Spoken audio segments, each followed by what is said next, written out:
Okay, so Aeolus basically says, "Hey, you're the queen of heaven. I owe you big time." And then the next thing he does is haec ubi dicta. These things having been said, okay, um, or we got to get the ubi in there. So when those things had been said, um, a hollow, upturned spear, mountain. Oh, a hollow mountain. Okay, and then we have an ablative here with upturned spear. So yeah, I understand this as basically he's using he's not stabbing the mountain with the spear. He's just hitting it, punching a hole in the side of it with the butt of his spear. Okay, and so he strikes the hollow mountain with his upturned spear into its side, into the side of the mountain. Okay, and the winds. Okay, just as if a marching column has been formed. Okay, here we have an ablative absolute. Um, where where a door or gateway has been given, okay, um, they rush out. Oh, the winds rush out, okay. The winds rush out and across, they flow through the lands in a whirlpool, okay. Um, they lay upon the sea, okay. Um, And some translators translate this as they have swooped down on the sea. Okay, and notice that we have a third person plural perfect here. Okay, and then we switch to two presents, ruint and wolunt. Okay, they um, so they have laid upon the sea or swooped down upon the sea. And notice we have a dative object of a compound verb here, okay? And then there's a switch to totem, and most translators understand totem as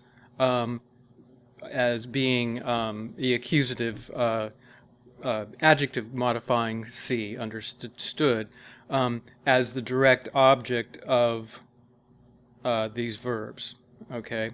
Or at least this one, at least ruined.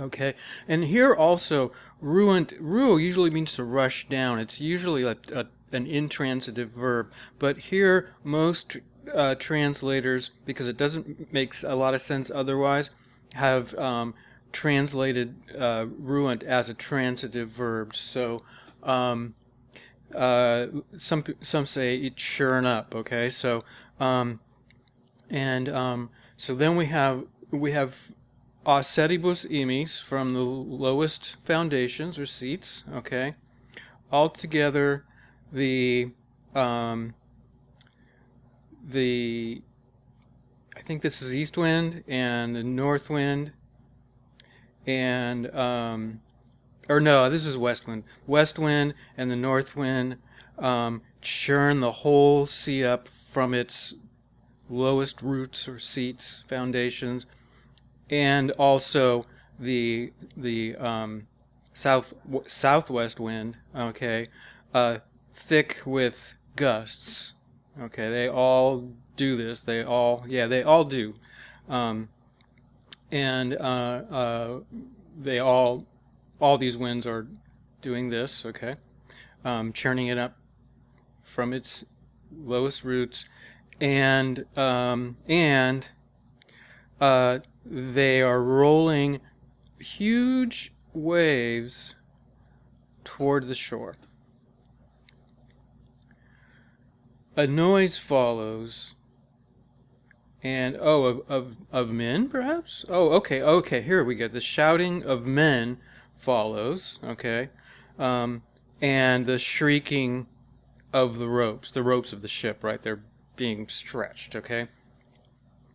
Um, a cloud or the clouds here, the clouds suddenly snatch away the sky and the day, both sky and day, from the eyes of the Trojans.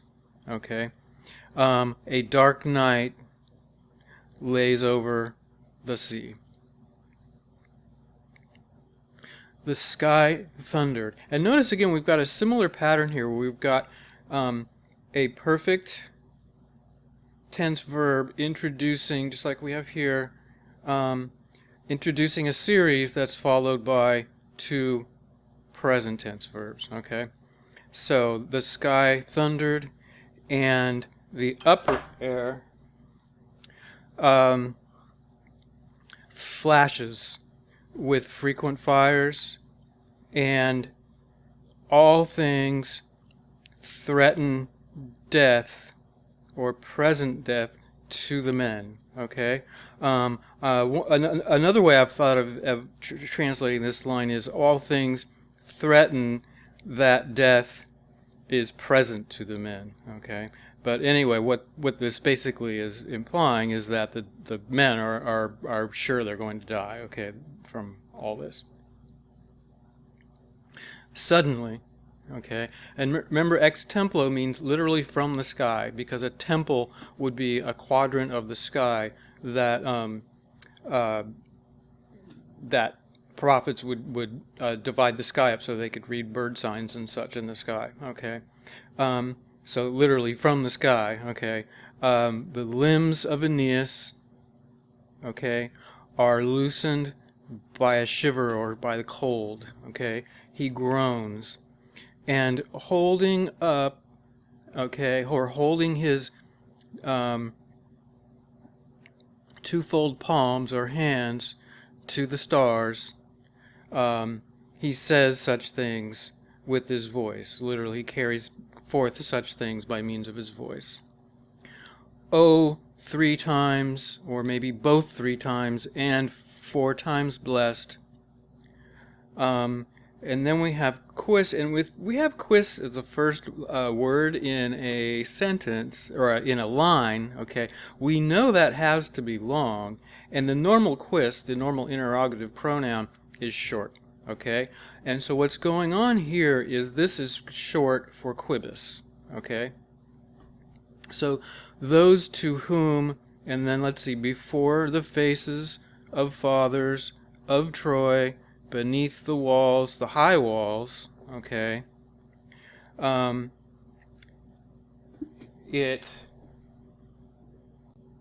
those to whom it befell to meet with death. Okay, that's how this is. This verb is being understood. It's petere with ob in front of it, but we have an impersonal here. It befell to encounter. It befell to them. All right. Okay. Fell to them to encounter death. Where? Before the eyes of their fathers, and probably here beneath the high walls of Troy. Okay? Those lucky guys who died at Troy. We're so unlucky. We're in this horrible mess right now. Okay? Oh, most brave of the race of the Greeks, or Danans, Tydides. That means son of Tydeus. It's a patronymic, okay, and that refers to Diomedes, with whom Aeneas had a duel at Troy, and Aeneas certainly would have lost if Venus didn't snatch him away. That's one of the reasons why in the Homeric tradition, Aeneas didn't really have that great of a reputation, especially as being a warrior, and so Virgil's having to do a lot to sort of restore Aeneas's image, and that's an important part of some of the things he does and the way he chooses to tell some of these stories. And because it's important, because the Julian clan always traced descent from Aeneas and therefore Venus, okay, and of course Augustus is related to Julius Caesar, right? So there are all those links there, and so Virgil's treading some really interesting ground here, mythologically speaking. Okay.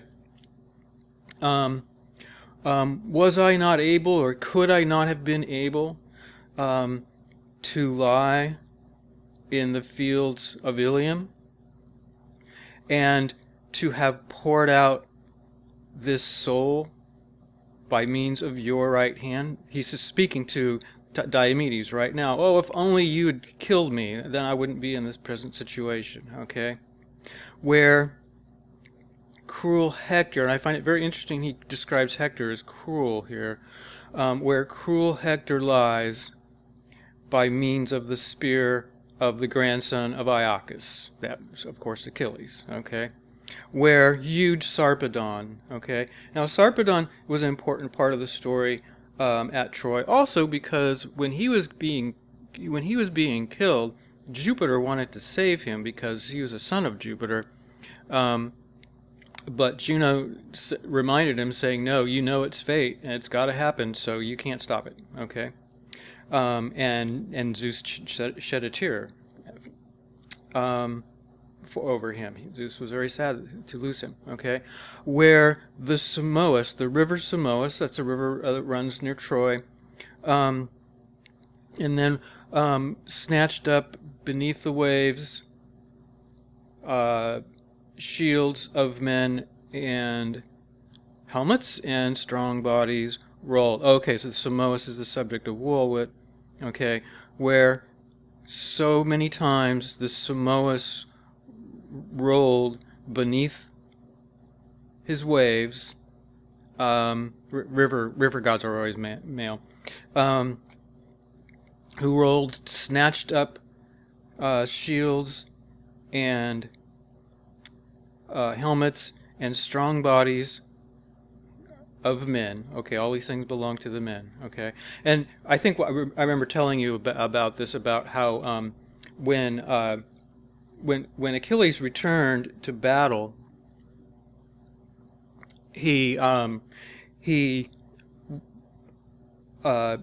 was killing so many Trojans, and filling the river with them, so much so that the river got clogged up and couldn't flow anymore, and the river actually had to threaten Achilles to stop it, because or he's gonna he's gonna have to wield his godly powers on him. Okay, and so